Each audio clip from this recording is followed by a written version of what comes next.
What's up, YouTube? It's the Action Figure Grader coming back to you with a Hasbro Star Wars Vintage Collection market update.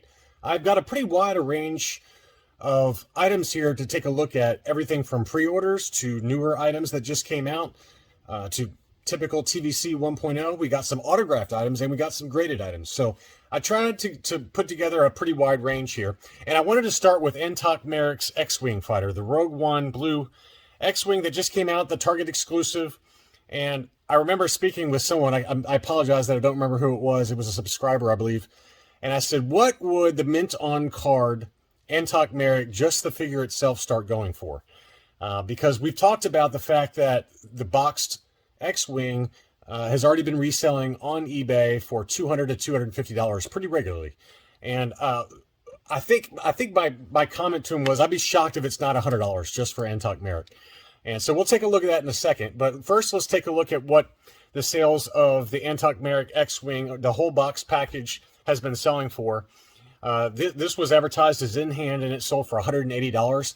My gut says that this price will continue to drop because we've heard, at least I think I've heard, that the production numbers were a lot higher than a lot of people expected after the pre-sale sold out. More and more are showing up at Target stores. So my gut says that the boxed X-Wing will start dropping in price a little bit. It was at $250, now we're at $180. Hopefully we get down closer to the suggested retail price of $100 or whatever it was. So that one sold for $180. Now this seller had 19 of them, and he had them all listed at $225 plus $10 shipping. And wow, these were in Japan also, by the way. And he had 20 of them, and 19 of them sold.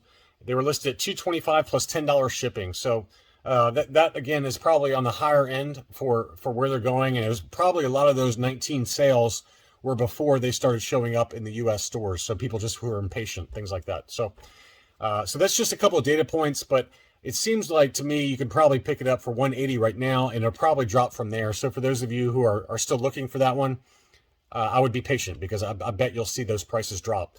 Now, when it comes to Antoc Merrick, just the carded figure alone, my prediction was it would be about $100. Now, this one was $125, best offer accepted. I've seen them selling for or being listed around $75 to $80 and then being bid on from there.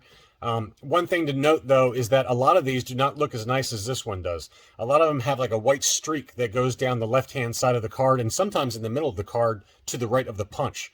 It's just a factory packaging issue where a lot of these card backs, as they were being slid in, is my guess, as they were being slid into the box, they were getting damaged. So a lot of them are showing up damaged straight out of the box. A lot of them are mint, though, just like this one.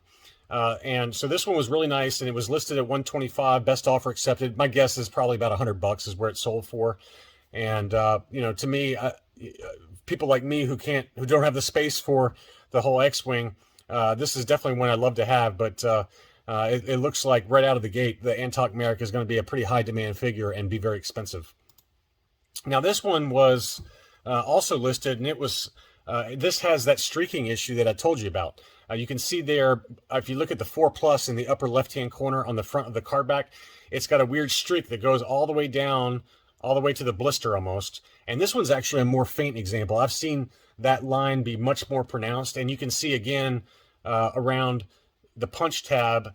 Let's see if we can get a close up here. It's hard to see in the photo, but there is a streak that goes right here as well. So be on the lookout for these two areas if you're looking to buy this, just the mint on card Antoc Merrick, because this is a common packaging issue. It's just a factory issue.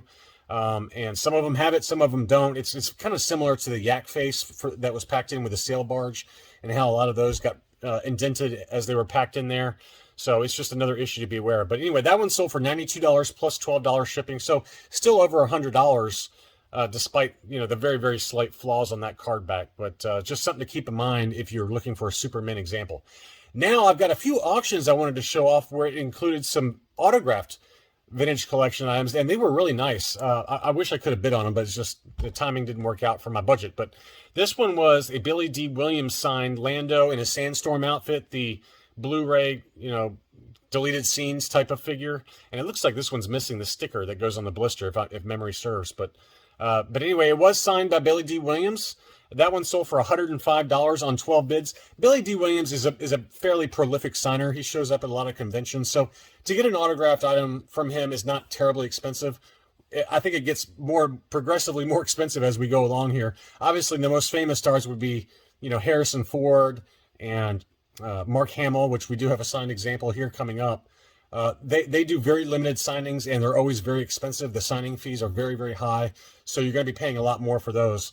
But anyway, Billy D. Williams in general is not that expensive, but I thought that was a great deal, whoever picked that one up, to get a signed Billy D. Williams. Now, the other thing that's really cool that I'd never seen before, that you can do a quick review by Beckett Authentication Services, where you can scan the item and send it in on their website. They only charge you $10, and then it tells you the result as to whether it's likely to pass authentication or not, pass full authentication. And so this seller showed that printout of him paying $10, and it shows there under the results likely to pass full authentication. So it just gives you a little bit of assurance where it hasn't already been authenticated by BAS or James Spence Authentication. JSA is the other one, or PSA is another one.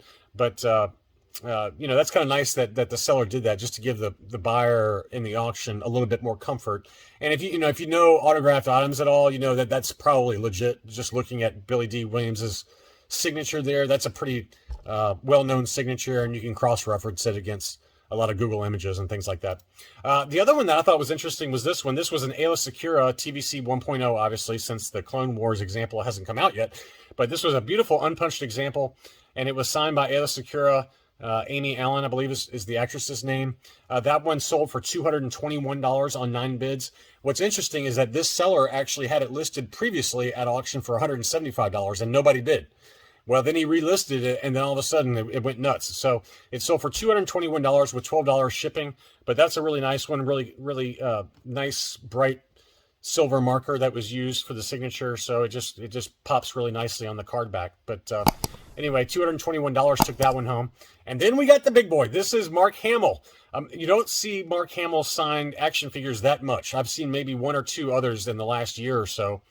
But why they used the Luke Skywalker lightsaber construction, the Blu-ray scene version, versus like a Luke Jedi Knight or something, even a reissued Luke Jedi, I think would have been preferred to this one, because the face sculpt on that Luke lightsaber construction is pretty poor in my opinion. But anyway, it is still a signed Luke TVC item, so you can't go wrong with that. That one sold for $676 plus shipping on 36 bids. And, quite honestly, that's probably in line with market. I think that the signing fee that Mark Hamill charges is pretty substantial. It's like, again, I'm guessing based on, reading something a long time ago. It was around $500, I think, is the price. And maybe that's high. I don't know. But anyway, that was a pretty high demand autographed TVC item. And I just thought I would show those, since you don't see a lot of those pop up at auction. Next, we had, I thought was a great deal. This was a U9.0 rocket firing Boba Fett.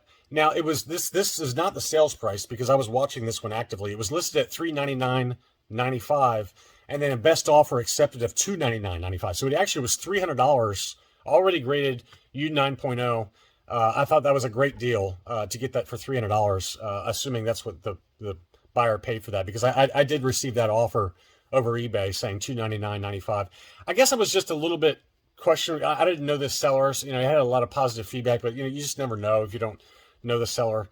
But that was a great deal. An uncirculated 9.0 rocket firing Fett for $300. Wow, that's on free shipping as well. That was a great deal for whoever picked that up. We also had a couple of red bandana Kithabas that sold again, and this one sold for $249.99 on 3 bids with free shipping. It looked to be in pretty amazing condition. It had some very slight edge wear there on the right hand side that I didn't see before, but we've seen that one sell for quite a bit higher than that, and I think that price reflects those light dings. And then this one sold for even higher, and this was kind of more in line with market for a really mint on card red bandana Kithaba. That one sold for $355 plus shipping. So a couple more data points. Again, I've heard overseas, like in the UK, that this one is not nearly as expensive, but at least over here, this is kind of continuing to be a very expensive variant to pick up. Another one I was watching, I think it had some minor dings, and that's why I didn't bid on it, but this is VC17, an unpunched General Grievous, one I'd like to add to the collection at some point. But if you see down here on the bottom of the card, it did have some edge wear, some dings here and there. So I think that's what precluded me from buying it or making an offer on it. But I'd call that probably 85 or 85 plus grade. So a very nice one, and it sold for a very reasonable price, $152 on 9 bids. That's kind of below market. I think I think if that had been super mint, that probably would have been over $200. Another one that continues to be a pretty expensive figure now. It used to not be under $100, and now it's consistently selling for over $100, and that's VC20, just the standard Yoda on the Revenge of the Sith card, not the Canadian version that we've talked about in past videos. But the card looked to be in pretty good shape overall. Very, very, very minor edge wear. That one sold for $121 again on free shipping. Another one I like to pick up. I've got a lot I like to pick up, and I probably won't because I just don't have the space or the money. But this is Commander Gree. The card back had some edge wear on the back, as you can see in the lower right-hand corner on the back of the card. Just light edge wear all the way around, probably an 85 grade at best. But that one sold for $100. And again, I think if it had been more mint, you could probably double that number or come close to that.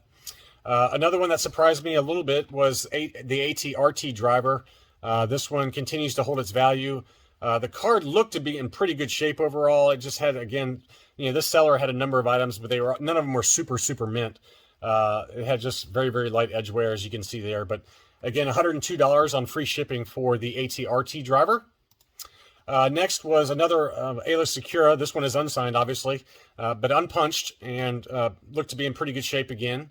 And that one sold for $119. We've seen her sell for closer to $140. So I think that the light edge wear that this seller seemed to have on a number of his items, probably resulted in that discount. You can see on the back there, on the lower portion of the card back, there's just some very, very slight edge wear, but a very nice item and a great price, I think. Here's another one that I thought went a little higher than I expected. This is the 501st Legion Clone Trooper, VC60, I believe. Yes, VC60. Again, some very, very light edge wear, which seems to be the case with all of this seller's items. But that number has really surprised me. It went a little bit higher than I expected. But I haven't seen this item pop up that much. You don't see the 501st Clone Trooper come up that much. But again, that one sold for $167 on 21 bids. And here's another beautiful one. This was the U.S. card back with the Shock Trooper. I received this one as an awesome gift from Patreon supporter and subscriber Keith Guppy. Keith, I sent that one off to Collector Archive Services, that Canadian Shock Trooper that you were so kind enough to send me.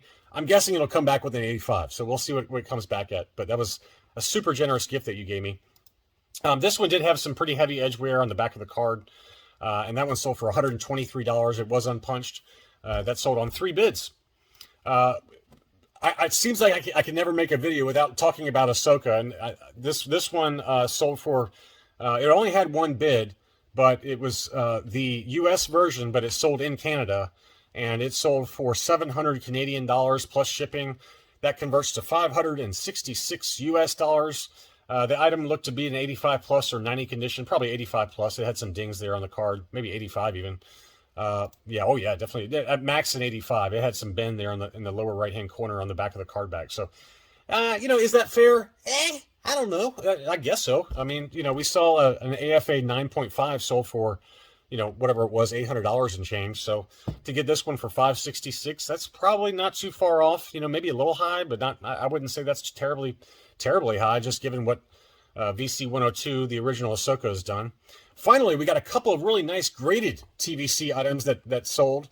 This was an AFA 85 plus Revenge variant R2-D2. Now, this one had the Boba Fett offer sticker, as you can see on the front of the car back, with the paperwork inside. So this is the retail version of that Revenge of the Jedi R2-D2, not the SDCC exclusive, which is offerless. But that one was a pretty high grade. It was 85 plus, 85, 90, 90 were the grades. So, a pretty high score for a retail product, and beautiful unpunched card, just really nice.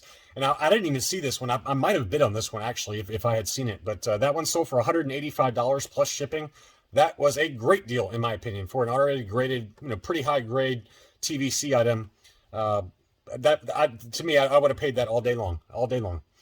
Here was and I'm going to finish it off with one that was in the thumbnail for this video. This was the AT-AT Walker, the one with the speeder bike that pops out of the back. And this was graded. Somebody sent in a graded or a sealed case of these AT walkers because it was uncirculated graded.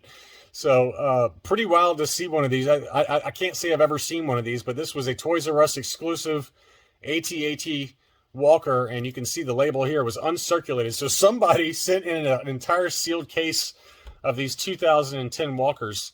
Wow, what an awesome item. I think the seller did disclose that there was a broken bracket. I'm only going on memory. Yeah, the AFA side brackets fell off during shipping when I purchased. So he sold it off at auction. It sold for $618. And it's hard to tell where those brackets are. I assume it's on the sides somewhere. Here we are. If you look down here, I think some of these brackets must have fallen off on where it was on where it was being held in place. But wow, what a cool item. And you know, you just don't see that very often. I mean, I can't say I've ever seen a graded AT Walker vintage collection Toys R Us exclusive. So that just gives you a pretty interesting data point. But it had free shipping, $618 on 24 bids, and a pretty wild item to look at. So anyway, you see, as you can see, the prices were all over the map. There were some pretty good deals, and there were some that came in higher than expected. I think the biggest price shocker was probably that signed Mark Hamill, but I guess I shouldn't be shocked by that, just given how limited his signings usually are. But if you like this kind of content and you're new to the channel, welcome, and consider subscribing. It really helps out the channel. And to my existing subscribers and my Patreon supporters, I want to say thank you so much for watching and your continued channel support. Thanks again, and I'll be back soon.